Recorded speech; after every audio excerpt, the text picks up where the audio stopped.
I can't say that I'm embarrassed because I know that I'm doing the right thing. Now, Mr. Depp, I'd like to turn a bit to your upbringing. We heard a bit from your sister Christy last week, but can you please tell the jury in your own words about your childhood upbringing? I had a very interesting childhood, one that I thought was normal until a certain age. My mother, I was born in Kentucky, and then we moved, in which we moved around quite a lot when I was a kid. So you were always just, my mom had this, her feet were on fire and she had to move, so we moved constantly. So you were always the new kid, and that wasn't ever particularly pleasant. Then we moved to Florida, South Florida, when I was about 7 or 8.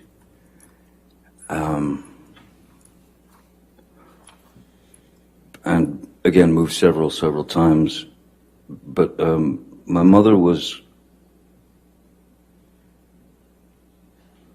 quite unpredictable.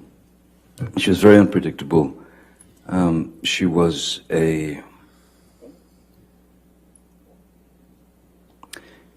She had the ability to be as cruel as anyone can be with all of us. That is to say, my sister Christy and my brother Danny and my sister Debbie, and also my father. So, essentially, she could become quite violent, and she was quite violent, and she was quite cruel, and though there was physical abuse, certainly, which could be in the form of an ashtray being flung at you, it hits you in the head, or you'd get beat with a high-heel shoe or a telephone or whatever's handy. So in our house, we were never exposed to any type of safety or security. The only thing that one could do, really, was to try to stay out of the line of fire. I started to be able to observe, and I could start to see when she was about to head into a situation where she was going to get riled up and somebody was going to get it. Generally, it was me. Mr. Depp, you mentioned that your mother could be cruel. How could she be cruel? The various categories, I suppose, there's physical violence, of course, there's physical abuse, to which she was, that was a constant. That was just a constant, We were all somewhat shell-shocked, even if she just walked past us, you'd sort of shield yourself because you didn't know what was going to happen. Excuse me. And so there was the physical abuse, which was a constant. There was quite a lot of verbal abuse. There was quite a lot of name calling and bullying. Making fun of whatever defect one might have. If my brother wore glasses, so of course he was four eyes, and his teeth were messed up in the front, so he was buck-toothed as well. My sister Christy, which this is such a hideous psychological play. My father's parents were quite refined. My mother comes from Eastern Kentucky, which is where you grow up in shacks and hollers, you know. And my mother despised my father's parents, and my grandmother's name was Violet, and every now and again you would hear my mother just scream across the house, "Come here, Violet, get in here, Violet." And Christy, my sister, knew very well that that was a deep cut, psychologically, emotionally. But we had to take it. I mean, you just had to take the pain. I was born with a very strange, there's a very rare thing in my eye, as the back of the lens is spherical. Normally is spherical, so in this eye it isn't normal. This eye, I was born with a more conical lens, so my brain never learned to see out of my left eye, and they noticed when I was about 3, 4, that I had a lazy eye, a wandering eye, and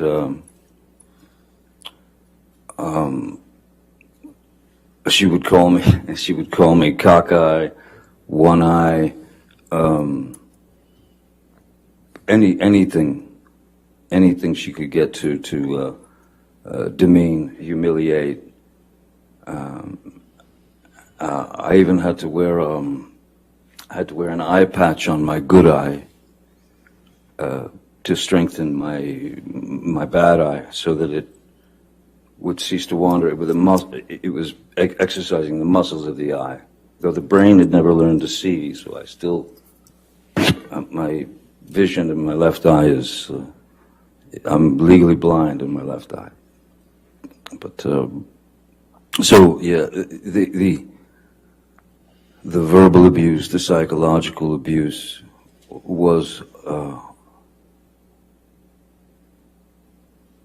almost worse than the beatings, because the beatings were just physical pain, and the physical pain you learn to deal with, you learn to accept it, you learn to deal with it. But the psychological and emotional abuse, that's what kind of tore us up, I think. What about your father? What was he like? My father was a very kind man. In fact, my father's still alive. He's a very kind man. He's a very quiet man. In fact, he's very shy. Not a confrontational person in any way. And when Betty Sue, my mother, would go off on a tangent toward my father, and of course in front of the kids it was no matter to her. He amazingly remained very, very stoic, and never, as she was rationing him with horrible things, he stood there and just looked at her while she delivered the pain, and he swallowed it. He took it. There was never one moment, never a moment when my father lost control and attacked my mother or hit my mother or even said a bad thing to my mother. The things that I witnessed were, there were a couple of times when it got too far, that I could see his eyes welling up as he was staring at her, saying nothing. And then the most that he would do is he would punch a wall. I once saw him punch a wall and shatter his hand because it wasn't drywall. It was proper concrete and steel wire and rebar and things of that nature. And but still, never touched her, never argued with her. He remained a gentleman, and to me, as a 5-year-old boy, I kept thinking to myself, I kept wondering why does he take it? How does he take this? And why doesn't he leave her? But he didn't, he was able to maintain his calm and his composure. He was able to maintain his relationship with his children. He was a good man. He is a good man. You mentioned that you saw your father punch a wall. How many times did you witness that? I mean, out of, I couldn't count the amount of fights that they had, but I know that I've seen my father strike a wall 2 or 3 times tops. Once when he broke his hand, but yeah, 2-3 times at tops. Was your father ever abusive to you or any of your siblings? No, my father was never. My father was not an abusive man. At the same time, my father was also, to some degree, at the mercy of Betty Sue, because if he argued with what she wanted done, that would just turn into another barrage of hatred towards him. So I can remember my father coming home from work, and maybe I'd gotten a bad report card, or maybe I'd gotten in trouble at school, or something like that. And my father would arrive home from work, and the first thing she would say was, "John, take him out there. He gets the belt. Give him the belt." And he wanted to know what it was about, so he'd take me out to the garage, and I'll never forget this white, thick leather 1970s era, thick leather white belt that he would take off, and then he would commence to inflict the punishment on me.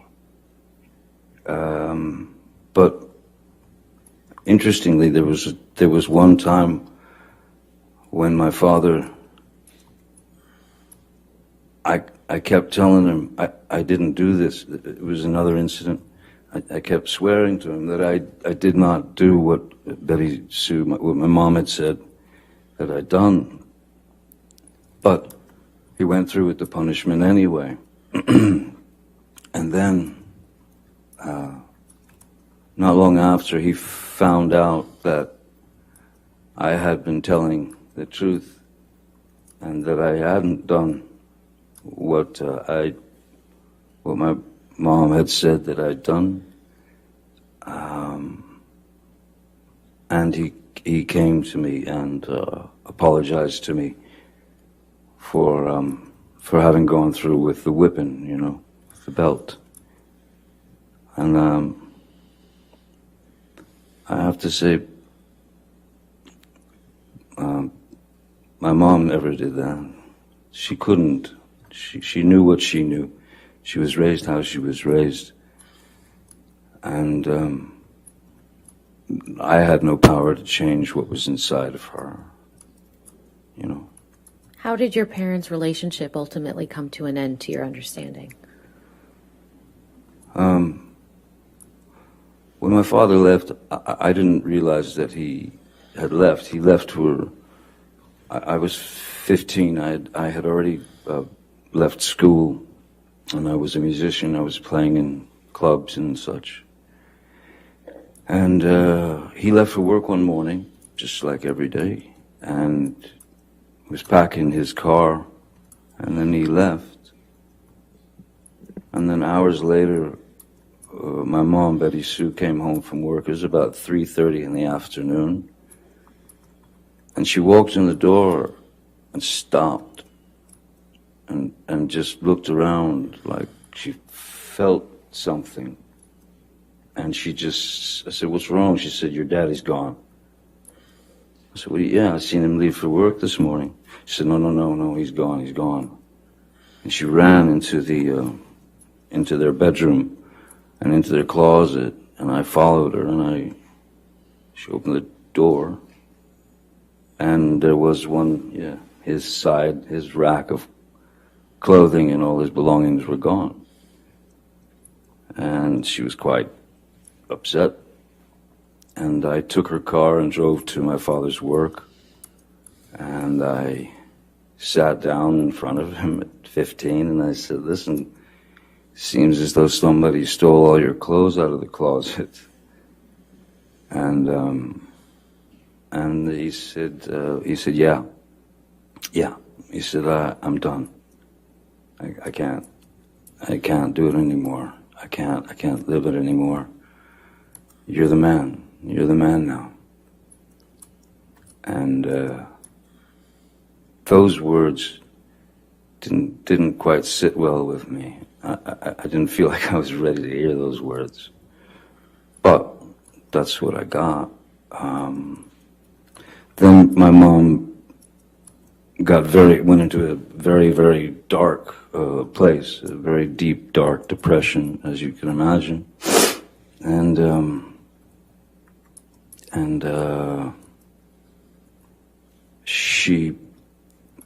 one afternoon I woke up, I'd fallen asleep, and I woke up and walked out into the living room, and I saw my mother,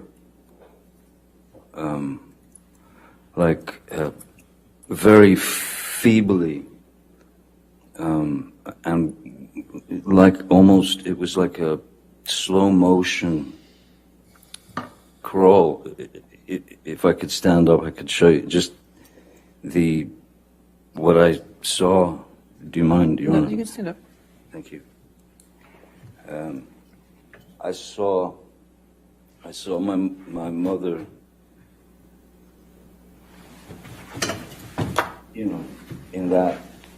in that mode.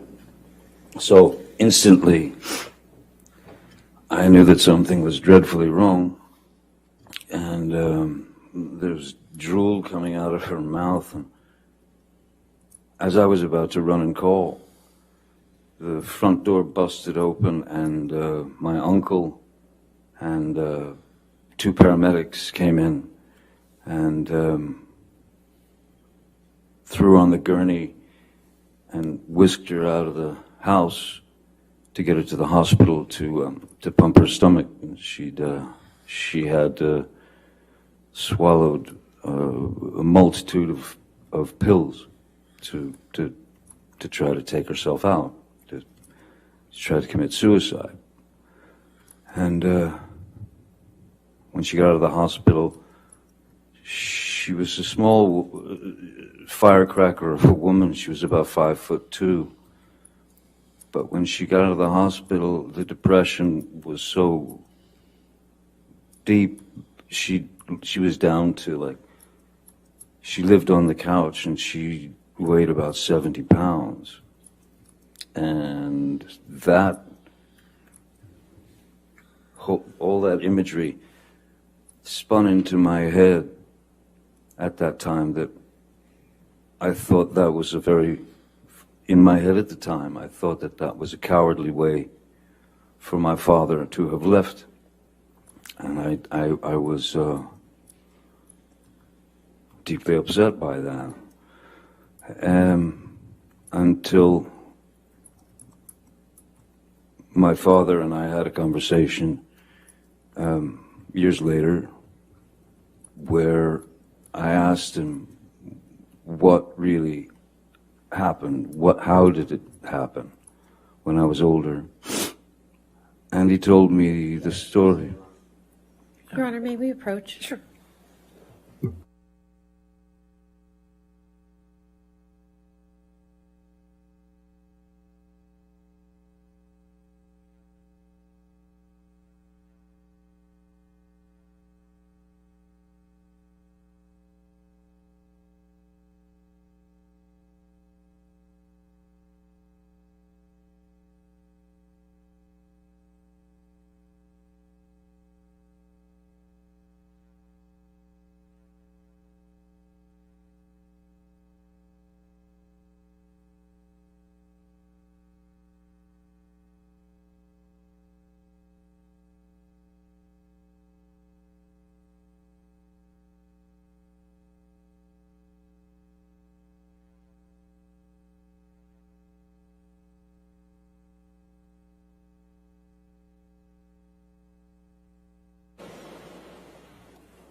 Mr. Depp, how did you feel about your father when he left?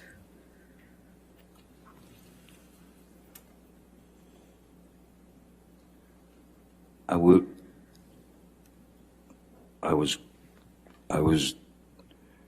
was very disappointed in him, because I started to believe that his exit was sneaky, cowardly. He didn't. When he said goodbye to me, when he left for work that morning, he just said goodbye. Goodbye, Bob. And I went, see you later, Pop. That was it. Until I learned the truth from him. And without getting into what your father told you, how has your impression of your father changed now? Objection, relevance. Your Honor, this is just an understanding of his perception of his family. I'll sustain the objection. Next question.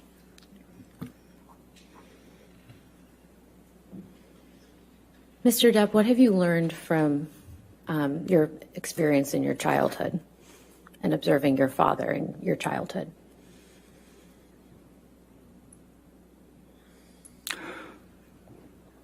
I learned that I was wrong about my first impressions of his exit from the family.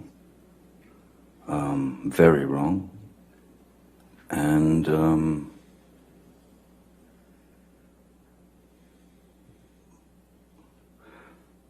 I'll tell you one thing that I learned that was one of the best lessons I believe I've ever learned in my life, ever could learn in my life, was based on my experiences as a child and what I'd seen and experienced. I knew exactly how to raise children. When my girl Vanessa got pregnant, I knew exactly how to raise children, which was to do the opposite of what they did, of what Betty Sue did. Never raise your voice in front of the children, never.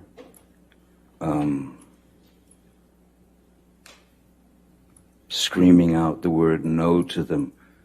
I never wanted to tell my kids no. I wanted to tell them that I wanted to show them that there were options. You don't have to stick the coat hanger in the electrical socket. You know, saying no is an abrupt thing, but to talk to them and say, if you understand the repercussions of something, then you won't go there.